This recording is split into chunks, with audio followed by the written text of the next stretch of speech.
Vous êtes-vous déjà agenouillé en prière, déversant les aspirations les plus profondes de votre cœur, pour ne rencontrer qu'un silence qui transperce votre âme? Vous êtes-vous demandé si vos paroles, murmurées avec foi, s'élèvent jusqu'au trône de Dieu, ou si elles vacillent, perdues dans l'immensité des cieux? Portez-vous le fardeau de prière sans réponse, vous interrogeant sur la véritable écoute de Dieu? Ce ne sont pas de simples questions. Ce sont les cris de cœur aspirant à une communion avec le divin, des échos d'une foi en quête de compréhension. Mes chers frères et sœurs, mes fils et filles bien-aimés en Christ, je vous salue avec la paix et l'amour infini de notre Seigneur Jésus-Christ, dont la miséricorde embrasse toute la création. Des villes vibrantes, pleines de vie, aux villages tranquilles nichés dans des collines verdoyantes, en passant par la quiétude sacrée de vos foyers où la foi est nourrie en tant que votre Père spirituel. Portant l'humble manteau de Saint-Pierre, je me tiens devant vous avec le devoir solennel de guider l'Église universelle et l'affection tendre d'un père s'adressant à ses enfants chéris. Aujourd'hui, mon cœur est ému de vous parler d'une question qui touche le cœur de notre foi, le mystère du silence de Dieu face à nos prières. Ce n'est pas une préoccupation anodine, car la prière est le souffle vital de notre relation avec Dieu, le pont qui reliait notre fragile humanité à son amour infini. Pourtant, combien de fois avons-nous l'impression que nos prières se heurtent à un ciel fermé, que nos cris pour une guidance, une guérison ou un réconfort nous reviennent sans réponse?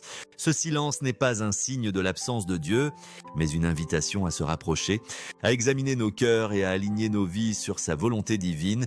Aujourd'hui, je souhaite vous guider à travers les raisons pour lesquelles Dieu peut sembler silencieux et le chemin pour prier justement, afin que votre communion avec lui s'épanouisse, transformant votre vie en un témoignage rayonnant de sa gloire.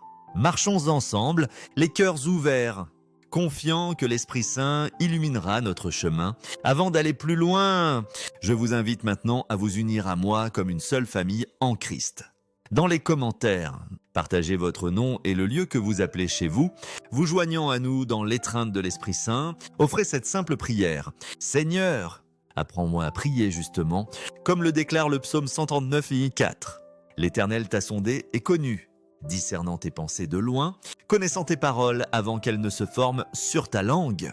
Que la grâce de notre Dieu, qui entend chaque supplication murmurée, nous guide alors que nous entreprenons ce voyage sacré pour découvrir pourquoi vos prières peuvent rester sans réponse et comment prier justement en tant que ses enfants bien-aimés. Maintenant, commençons. Avant de plonger dans ces vérités sacrées, permettez-moi de partager une histoire qui reste gravée dans mon cœur, un moment qui a cristallisé l'urgence de ce message. Lors d'une visite dans une humble paroisse nichée dans les collines ondulantes de Toscane, j'ai célébré la messe sous la douce lueur des vitraux illustrant les mystères de notre foi. Après la liturgie, un homme nommé Marco s'est approché de moi, les yeux lourds d'un fardeau inexprimé. « Saint-Père », dit-il, la voix tremblante d'émotion. Je prie chaque jour pour mon entreprise en difficulté, pour les besoins de ma famille, mais Dieu reste silencieux. Je me sens abandonné, comme si mes prières n'étaient pas entendues, et mon cœur s'épuise dans le doute. Ces paroles faisaient écho aux cris d'innombrables âmes que j'ai rencontrées à travers le monde, hommes et femmes, jeunes et vieux, qui déversent leur cœur en prière, mais ressentent le poids du silence divin. J'ai pris les mains de Marco, les regardé dans les yeux et lui ai parlé de l'amour de Dieu. Non comme une promesse lointaine, mais comme une présence vivante, nous appelant à faire confiance, à nous repentir et à prier selon sa volonté.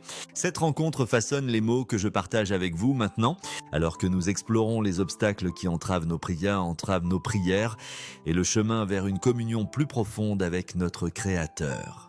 La première raison pour laquelle vos prières peuvent rester sans réponse est la barrière du péché, qui peut obscurcir le visage de notre Père aimant. Mes chers enfants, le péché n'est pas un simple faux pas, mais un mur qui nous sépare de l'oreille attentive de Dieu. Isaïe 59:1-2 affirme: « La main du Seigneur n'est pas trop courte pour sauver, ni son oreille trop sourde pour entendre, mais nos iniquités créent une séparation, cachant son visage pour qu'il n'entende pas. » Considérez Marco, qui a plus tard confessé que ses affaires, bien que lucratives, déviées parfois vers la malhonnêteté, petit pot de vin, transaction cachée, compromis subtil qui attristait l'esprit. Il priait pour la bénédiction de Dieu, mais son cœur n'était pas pleinement aligné sur la justice. Proverbe 28:9 nous rappelle « Si l'on se détourne de la loi de Dieu, même sa prière devient une abomination ». Avez-vous déjà ressenti une distance dans vos prières, comme si un voile vous séparait de Dieu? Prenez un moment pour examiner votre cœur. Y a-t-il un péché non confessé, peut-être une rancune tenace, un acte malhonnête ou un refus de chercher la réconciliation? Isaïe 1:15 avertit. Lorsque nous étendons nos mains en prière, Dieu peut cacher ses yeux si nos mains sont souillées par le péché, mais ne désespérez pas, car la miséricorde de Dieu est infinie.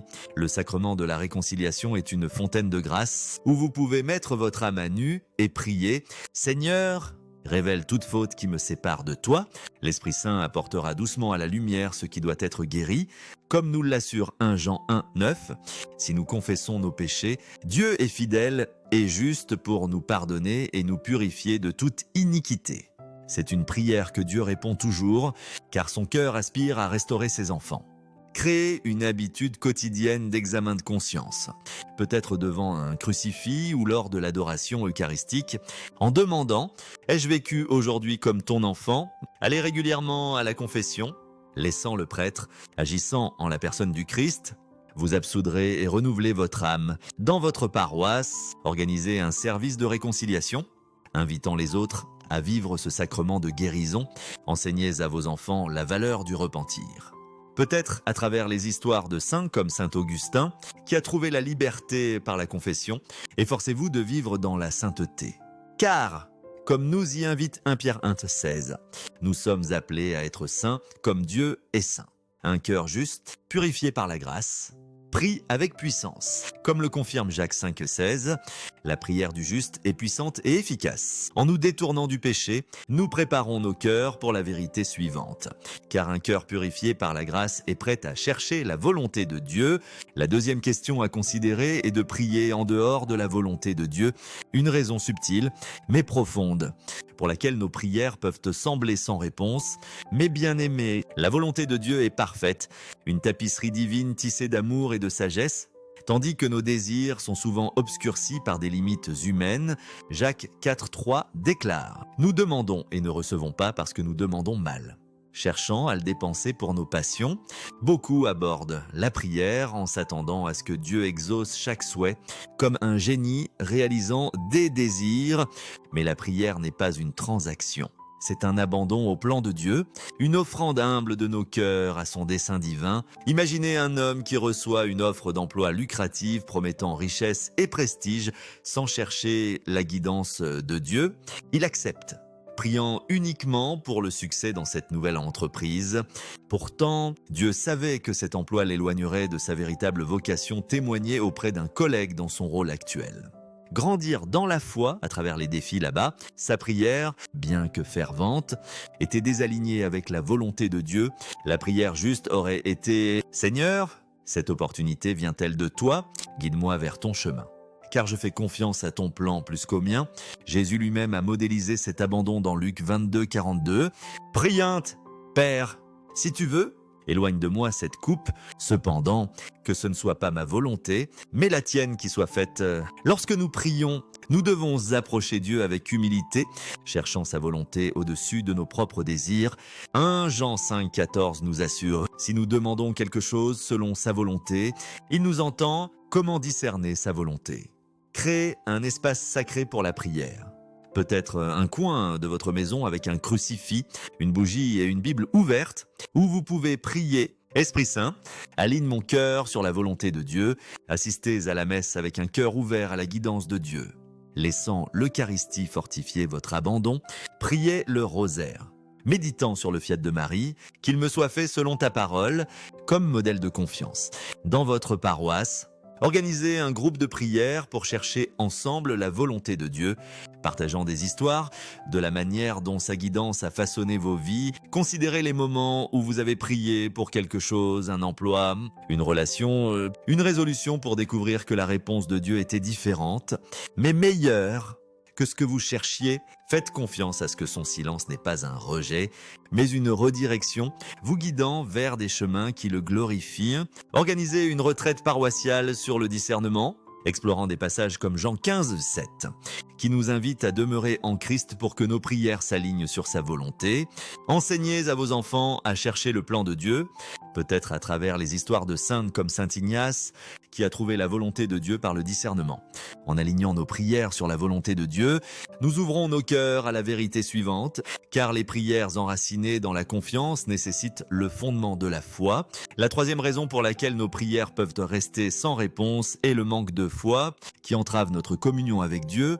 Mes chers fils et filles, la foi est le souffle de la prière. La confiance inébranlable que Dieu entend et répondra en son temps parfait. Marc 11, 24 déclare: tout ce que vous demandez dans la prière, croyez que vous l'avez reçu et cela vous sera accordé. Pourtant, combien de fois prions-nous avec des cœurs divisés par le doute, faisant confiance à nos sentiments plutôt qu'aux promesses de Dieu? Je me souviens de Marco, l'homme de Toscane, qui a confessé ses péchés, mais se sentait indigne du pardon. Croyant que Dieu restait silencieux, il faisait confiance à ses émotions, sentiments de culpabilité et de honte plutôt qu'à la parole de Dieu.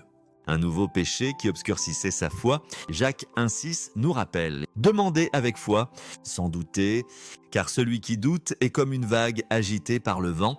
L'histoire de Marco me rappelle une autre âme, un homme que j'ai rencontré, accablé par une profonde dépression. Il priait sans cesse pour le pardon, mais sentait le ciel silencieux, croyant qu'il était trop pécheur pour la miséricorde de Dieu. Je l'ai conseillé, disant: mon fils, tu pèches à nouveau en traitant Dieu de menteur, car sa parole promet le pardon. 1 Jean 1, 9 nous assure: si nous confessons nos péchés, Dieu est fidèle pour nous pardonner et nous purifier. Lorsqu'il a prié: Seigneur, je fais confiance à ta promesse plutôt qu'à mes sentiments, l'Esprit Saint a allégé son fardeau, le libérant du désespoir. Lorsque vous priez, ancrez votre cœur dans la parole de Dieu, non dans des émotions fugaces. Isaïe 1,8 nous invite: venez maintenant, raisonnons ensemble. Dit le Seigneur, bien que vos péchés soient comme l'écarlate, ils deviendront blancs comme la neige. Commencez chaque jour par une prière de foi: Seigneur, je fais confiance à tes promesses, même quand je ne vois rien.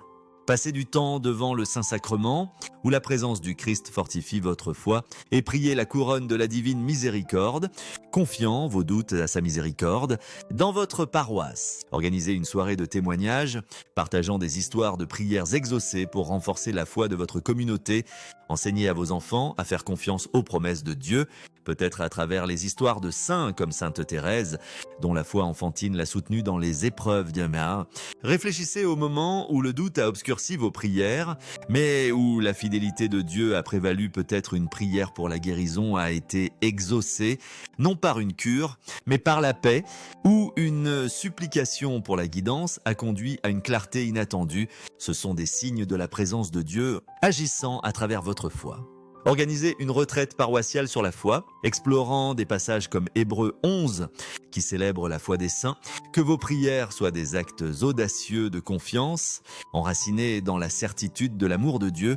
Alors que la foi renforce nos prières, nous devons considérer comment les exigences de la vie peuvent évincer notre temps avec Dieu, nous menant à l'obstacle suivant. La quatrième question à considérer est l'occupation, qui éclipse souvent notre vie de prière. Luc Buiteau, 16 Divin, relate la parabole de Jésus sur un grand festin, où les invités ont présenté des excuses des terres à inspecter, des bœufs à tester, un mariage à célébrer privilégiant les préoccupations mondaines à l'invitation de Dieu.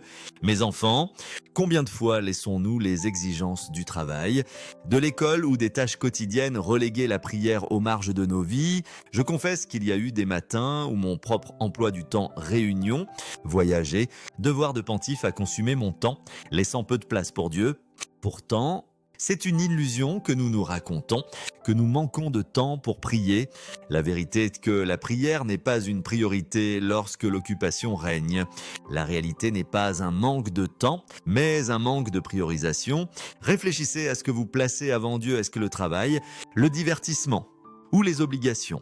Les invités de la parabole de Jésus ont choisi des préoccupations éphémères plutôt que la communion éternelle. Et nous risquons la même chose en laissant l'occupation dominer. La parabole de Luc nous rappelle que les excuses nous éloignent du royaume de Dieu. Réservez un temps sacré, peut-être 10 minutes chaque matin, en silence devant un crucifix, en priant: Seigneur, Tu es ma priorité. Limitez les distractions, comme l'utilisation excessive du téléphone, en établissant des limites, peut-être en désactivant les applications la nuit pour se concentrer sur la prière. Dans votre foyer, créez un coin de prière avec une Bible, une bougie et une image du Sacré-Cœur, où votre famille peut se réunir pour prier le rosaire ou une prière simple ensemble. Organisez une retraite paroissiale sur l'équilibre entre la vie et la prière, explorant comment faire de Dieu le centre de votre journée. Partagez des histoires de la manière dont prioriser la prière a transformé votre vie, peut-être un moment où une brève prière a apporté une paix inattendue dans une journée agitée. Enseignez à vos enfants à prioriser Dieu, peut-être en commençant chaque jour par une offrande matinale. Seigneur, je te donne ce jour. Dans votre communauté, encouragez de petits actes de prière, faire une pause avant les repas, rendre grâce lors d'une promenade ou prier entre les tâches. Faites de la prière votre premier acte, non les derniers, et observez comment Dieu multiplie votre temps, le remplissant de sa grâce. En réorganisant nos priorités, nous devons cultiver la discipline. Car sans elle, nos intentions vacillent, nous menant à l'obstacle suivant. La cinquième est le manque de discipline, qui affaiblit notre résolution à prier de manière constante. 1 Corinthiens 9, 27 révèle la discipline de Paul, entraînant son corps comme un athlète pour faire ce qu'il doit, de peur d'être disqualifié après avoir prêché aux autres. Sans discipline, nous tombons dans des habitudes qui volent notre temps, faire défiler les réseaux sociaux, s'attarder sur des distractions, poursuivre des plaisirs fugaces. Moi aussi. J'ai lutté, passant des heures à lire des commentaires ou des messages, alors que j'aurais pu être en prière. Cherchant la présence de Dieu, c'est un appel à mourir à soi-même, à sacrifier des indulgences momentanées pour la joie éternelle de la communion avec Dieu. La discipline n'est pas une restriction, mais une liberté. Permettant à votre âme de s'élever dans la présence de Dieu, établissez un horaire de prière quotidien, peut-être à 10h30 pendant 15 minutes en silence avec le rosaire ou un passage des Écritures. En priant, « Seigneur, aide-moi à te chercher d'abord. » Utilisez des outils comme des limites d'application pour protéger votre concentration, peut-être en désactivant les notifications de 22h à 8h pour créer un espace pour la prière du soir et du matin. Dans votre paroisse, organisez un atelier sur la discipline spirituelle, partageant des histoires de la manière dont la structure renforce la prière, peut-être un moment où une habitude de prière constante a apporté de la clarté à une décision difficile. Enseignez à vos enfants la discipline en priant ensemble chaque soir, peut-être l'Angélus ou une prière familiale simple favorisant des habitudes qui durent toute une vie. Réfléchissez au moment où le manque de discipline a entravé votre prière, peut-être des matins passés sur votre téléphone au lieu d'être avec Dieu. Ou des soirées perdues dans le divertissement. La discipline exige le sacrifice, une petite mort à soi-même qui produit une vie abondante. L'imagerie athlétique de Paul nous rappelle que former l'âme, comme le corps, demande des efforts, mais récolte des récompenses éternelles. Organisez un défi paroissial, encourageant les membres à s'engager à 15 minutes de prière quotidienne pendant un mois, partageant leurs expériences. Dans votre foyer, montrez l'exemple de la discipline en priorisant la prière, montrant à votre famille que Dieu passe en premier, alors que la discipline renforce notre prière. Nous devons aborder la croissance du péché qui peut étouffer notre vie spirituelle, nous menant à l'obstacle suivant. La sixième est le péché croissant, qui nourrit notre chair et affaiblit notre esprit, entravant nos prières. Galates 5,16 déclare. La chair convoite contre l'esprit, créant une bataille en nous qui nous empêche de faire ce que nous voulons. Lorsque le péché grandit, qu'il s'agisse de commérage, d'envie, d'orgueil ou de manque de pardon, il engendre honte, culpabilité et réticence à prier, car une prière authentique exige de confronter nos fautes. Galates 5,16 nous invite « Marchez dans l'esprit pour vaincre les désirs de la chair ». Si le péché entrave votre prière, c'est comme une mauvaise herbe qui étouffe le jardin de votre âme, étouffant la vie de l'esprit en vous. Considérez les moments où le péché a grandi dans votre vie, peut-être une habitude de parole dure, un refus de pardonner ou une indulgence secrète. Ces choses nourrissent la chair, rendant la prière difficile, car la honte vous éloigne de la présence de Dieu. Pourtant, l'Esprit offre un chemin vers la liberté. Allez à la confession. confessez vos péchés à un prêtre et priez, Seigneur, arrache les péchés qui entravent ma prière, rejoignez une étude biblique, servez dans un ministère ou passez du temps en adoration eucharistique, laissant l'Esprit submerger votre péché de grâce. Organisez une mission paroissiale sur la victoire contre le péché, Explorant Galates 5. Et partagez des histoires de la manière dont l'Esprit vous a libéré, peut-être à un moment où confesser un péché a apporté une paix inattendue. Enseignez à vos enfants à confronter le péché à travers les histoires de saints comme Sainte Marie-Madeleine, dont le repentir l'a transformé en disciple du Christ. Dans votre communauté, favorisez la responsabilité à travers des groupes de prière, où les membres se soutiennent mutuellement pour vivre vertueusement. Réfléchissez au moment où vous avez choisi la justice plutôt que le péché, peut-être en pardonnant une offense, en parlant avec bienveillance, ou en servant les pauvres, et voyez l'œuvre de l'Esprit dans ses choix. Chaque pas dans l'esprit prière, service, étude réduit l'emprise de la chair, rendant vos prières vibrantes et vivantes. En surmontant le péché, nous devons redécouvrir l'amour de Dieu, car perdre de vue cet amour peut transformer la prière en fardeau. Nous menant à l'obstacle suivant, la 7e est de perdre de vue l'amour de Dieu, qui transforme la prière d'une conversation joyeuse en une tâche pesante. Jean 3:1 proclame « L'amour de Dieu est si grand qu'il nous appelle ses enfants ». Trop souvent, j'ai traité la prière comme un devoir à cocher, oubliant que c'est un dialogue avec mon Père, qui m'aime inconditionnellement. Pourquoi faisons-nous de la prière une corvée alors qu'elle est un don ? Une invitation à parler cœur à cœur avec celui qui nous a créés. La prière ne consiste pas à gagner la faveur de Dieu, mais à reposer dans son amour, confiant qu'il se réjouit de notre présence. Réfléchissez au moment où la prière semblait une tâche, peut-être lorsque vous avez précipité un rosaire ou évité de prier, pensant que vous n'étiez pas digne. Moi aussi, je suis tombé dans ce piège, reportant la prière parce que je la voyais comme une obligation de plus dans une journée chargée. Pourtant, la prière est une conversation avec le Dieu qui vous aime tant qu'il a envoyé son Fils pour vous racheter. Jean 3:6 nous rappelle « Dieu a tant aimé le monde qu'il a donné son Fils unique ». Créer un espace pour redécouvrir cet amour, peut-être un autel domestique avec une image du Sacré-Cœur, où vous pouvez prier « Jésus, fais-moi connaître ton amour ». À la messe, unissez votre cœur au sacrifice du Christ, laissant l'Eucharistie vous rappeler son amour sans limite. Organisez une retraite paroissiale sur l'amour de Dieu, explorant 1 Jean 3 et partagez des histoires de la manière dont son amour a transformé votre prière, peut-être un moment où vous avez ressenti sa présence dans une prière silencieuse. Enseignez à vos enfants à voir la prière comme une conversation, peut-être à travers les histoires de la compassion de Jésus, comme sa rencontre avec la femme au puits dans votre communauté. Refléter l'amour de Dieu à travers des actes de charité, visiter les malades, nourrir les affamés, consoler les solitaires. Que l'amour de Dieu soit le battement de cœur de votre prière, vous rapprochant de lui en reposant dans son amour. Nous devons nous libérer des règles autoproclamées qui peuvent alourdir notre prière, nous menant à l'obstacle suivant. La 8e est de créer des règles inutiles pour la prière qui peuvent étouffer notre communion avec Dieu.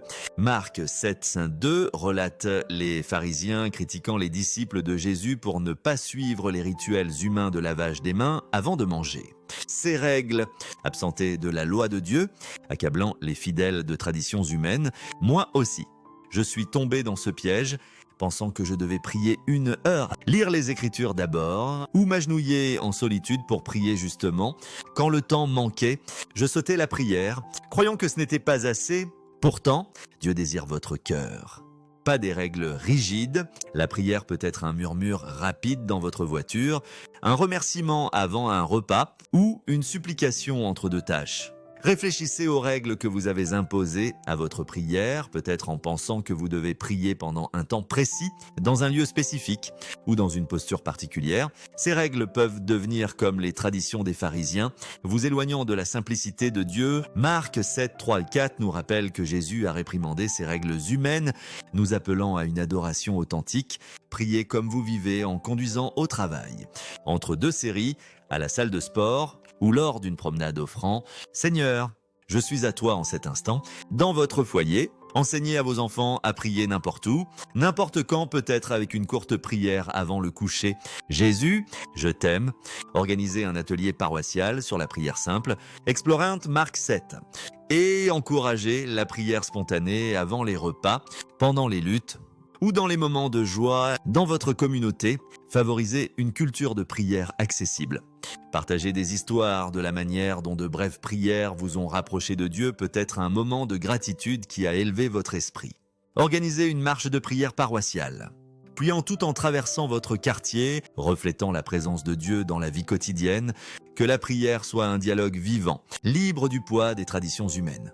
En simplifiant notre prière, nous devons aborder le manque de pardon qui ferme nos cœurs à la grâce de Dieu, nous menant à l'obstacle suivant, la 9e est le manque de pardon qui entrave nos prières et notre relation avec Dieu. Matthieu 6, 14, 15 avertit. Si nous ne pardonnons pas aux autres, notre Père ne nous pardonnera pas. Je me souviens d'un couple que j'ai rencontré lors de mes voyages, fervents dans leur désir de servir Dieu, mais retenus par des griefs passés l'un envers l'autre. Ils priaient pour une guidance afin de travailler pour la gloire de Dieu, mais leur prière restait sans réponse parce qu'ils ne s'étaient pas réconciliés. Dieu attend que nous pardonnions avant de parler davantage, car le manque de pardon est une chaîne qui lie nos cœurs. Réfléchissez à votre propre cœur. Y a-t-il quelqu'un, un conjoint, ou un ami, ou un ennemi que vous n'avez pas pardonné? Les paroles de Matthieu nous rappellent que le pardon n'est pas facultatif, mais essentiel pour la communion avec Dieu. Allez et réparer, chercher la réconciliation, que ce soit par une conversation, une lettre ou une prière en confession. Déposez votre manque de pardon devant Dieu. Priez, Seigneur, donne-moi un cœur qui pardonne. Assistez à la messe avec un cœur ouvert au pardon. Laissant l'Eucharistie guérir vos blessures, organisez un service de réconciliation paroissiale. Partageant des histoires de pardon, peut-être un moment où pardonner à quelqu'un a apporté la paix à votre âme. Enseignez à vos enfants à pardonner à travers l'exemple du Christ, peut-être en partageant la parabole du Fils prodigue. Dans votre communauté, favorisez le pardon à travers des actes de charité et de prière. Quand quelqu'un vous offense, priez pour lui, comme Jésus l'a fait sur la croix. Père, pardonne-leur. Organisez une retraite paroissiale sur le pardon, explorant Matthieu 6. Et invitez les autres à libérer leur rancune à travers le sacrement de la réconciliation. Le pardon ouvre les cieux, faisant de vos prières une offrande douce pour Dieu. En pardonnant, nous devons vivre justement nos vocations, car négliger nos devoirs peut entraver nos prières, nous menant à l'obstacle final. La 10e est à la négligence de nos devoirs, en particulier dans les relations, qui peut obstruer nos prières. 1 Pierre 3, 7 conseille aux maris. Honorez vos épouses comme cohéritières de la grâce, afin que vos prières ne soient pas entravées. Un mari qui méprise la dignité de sa femme ou quiconque néglige ses rôles donnés par Dieu en tant que parent, conjointe ou membre de la communauté trouve ses prières affaiblies. Nos vocations sont des appels sacrés et les vivre avec amour renforce notre communion avec Dieu. Réfléchissez à vos devoirs, honorez-vous votre conjoint avec compréhension. Prenez-vous soin de vos enfants avec patience. Ou servez-vous votre communauté avec générosité. Négliger ces rôles crée une discordance qui entrave la prière. Les paroles de 1 Pierre nous rappellent que nos relations reflètent notre relation avec Dieu. Créer un examen de conscience quotidien, peut-être devant une image de Saint Joseph priant « Seigneur, aide-moi à vivre mon appel avec amour » dans votre foyer. Incarnez votre vocation, Maris. Chérissez vos épouses. Parents, nourrissez vos enfants. Tous, servez votre communauté. Organisez une retraite paroissiale sur la sainteté vocationnelle. Explorant 1 Pierre 3 et partagez des histoires de la manière dont vivre vos devoirs a approfondi votre prière. Peut-être un moment où servir les autres vous a rapproché de Dieu. Enseignez à vos enfants à honorer leur rôle à travers les histoires de saints comme Sainte Gianna Molla, qui a vécu sa vocation de mère et de médecin avec amour. Dans votre communauté, favorisez une culture de service, visitez les malades, nourrissez les affamés, priez avec les solitaires. Organisez un atelier paroissial sur la manière de vivre sa vocation, encourageant les membres à réfléchir à leurs devoirs.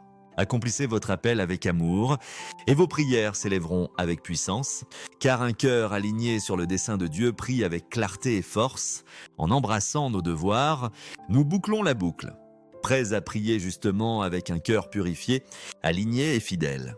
Mais bien-aimés, après avoir exploré ces obstacles péchés, prier en dehors de la volonté de Dieu, manque de foi, occupation, manque de discipline, péché croissant, perte de vue de l'amour de Dieu, règles inutiles, manque de pardon et négligence des devoirs, tournons-nous maintenant vers le chemin pour prier justement. La prière n'est pas une formule, mais une relation, un dialogue avec le Dieu qui vous aime. Pour prier justement, commencez par le repentir, cherchant la confession pour purifier votre cœur. Alignez vos prières sur la volonté de Dieu, discernant son plan à travers les Écritures. L'Eucharistie est la guidance de l'Esprit Saint. Priez avec foi, faisant confiance aux promesses de Dieu plutôt qu'à vos émotions, comme nous l'assure Hébreux 11:6. Dieu récompense ceux qui le cherchent avec foi. Faites de la prière une priorité, réservant un temps sacré chaque jour matin, midi ou soir pour parler avec Dieu. Cultivez la discipline en établissant des limites contre les distractions, créant un rythme de prière qui soutient votre âme. Marchez dans l'esprit pour vaincre le péché à travers la messe régulière, l'adoration eucharistique et les actes de charité. Reposez dans l'amour de Dieu. Voyant la prière comme une conversation avec votre Père, non comme une tâche, gardez la prière simple, libre des règles autoproclamées. Offrant de brèves prières tout au long de votre journée, pardonnez aux autres, comme le Christ a pardonné. Et vivez votre vocation avec amour, honorant vos devoirs envers votre famille et votre communauté. Dans votre foyer, créez un sanctuaire de prière, un crucifix, une bougie, une Bible ouverte où votre famille peut prier le rosaire, la couronne de la divine miséricorde ou une prière simple ensemble. Dans votre paroisse, favorisez une culture de prière à travers des retraites, des groupes de prière et des services de réconciliation. Enseignez à vos enfants à prier avec des histoires de saints comme Saint Jean-Marie Vianney, dont les prières ont transformé sa paroisse. Que votre vie soit une prière, un témoignage de l'amour de Dieu, comme nous y exhorte Colossiens 3:17. Faites tout au nom du Seigneur Jésus. Mes chers fils et filles, en concluant cette réflexion, élevons nos cœurs en prière à notre Dieu miséricordieux qui entend chaque cri de ses enfants. Père Céleste, tu connais nos cœurs avant que nous ne parlions, et ton amour ne faillit jamais. Purifie-nous du péché par ta miséricorde, aligne nos prières sur ta volonté parfaite, et remplis-nous de foi pour faire confiance à tes promesses. Accorde-nous la discipline de te chercher au-dessus de l'agitation de la vie, la force de vaincre la chair et la grâce de reposer dans ton amour. Libère-nous des règles autoproclamées, afin que nous prions simplement et sincèrement. Apprends tout à pardonner comme tu pardonnes et à vivre nos vocations avec amour, afin que nos prières s'élèvent comme de l'encens devant ton trône. Que ton Esprit Saint nous guide, transformant nos vies en un hymne de louange, une lumière qui brille dans les ténèbres, par le Christ notre Seigneur. Amen. Je vous exhorte à laisser ce message prendre racine dans votre âme. Partagez-le avec une personne aujourd'hui, un ami, un voisin, un étranger aspirant à l'espoir et que vos paroles allument la foi dans leur cœur. Comme Matthieu 5,16 nous y exhorte, laissez votre lumière briller devant les autres. Dans vos foyers, créez un sanctuaire de prière où votre famille peut se réunir chaque soir pour prier le rosaire ou la couronne de la divine miséricorde, confiant vos vies à la guidance de Dieu. Abonnez-vous à ce voyage de foi, afin que nous grandissions comme une communauté mondiale unie dans l'amour du Christ. Vivez comme des témoins à chaque instant. Levez-vous chaque matin, offrant votre cœur à Dieu. Priez, Esprit Saint, guide mes prières vers le cœur du Père, à la messe. Fixez vos yeux sur l'hostie élevée, renouvelant votre engagement à prier justement. Dans les moments de silence, faites confiance à ce que Dieu est proche, façonnant votre cœur pour sa gloire. Organisez une veillée de prière paroissiale à la Pentecôte, unissant votre communauté dans des hymnes et des prières à l'Esprit Saint. Dans les commentaires, partagez comment ces vérités ont touché votre vie, vos histoires de prières exaucées, de leçons apprises ou de moments de la présence de Dieu. Que la paix du Christ, qui a envoyé son esprit pour nous guider, l'amour de Marie, qui a prié parfaitement dans son fiat, et la bénédiction de Dieu Tout-Puissant Père, Fils et d'Esprit Saint vous remplissent et demeurent avec vous toujours, vous guidant dans la sainteté, vous consolant dans le silence, et vous menant à la gloire de la vie éternelle. Amen.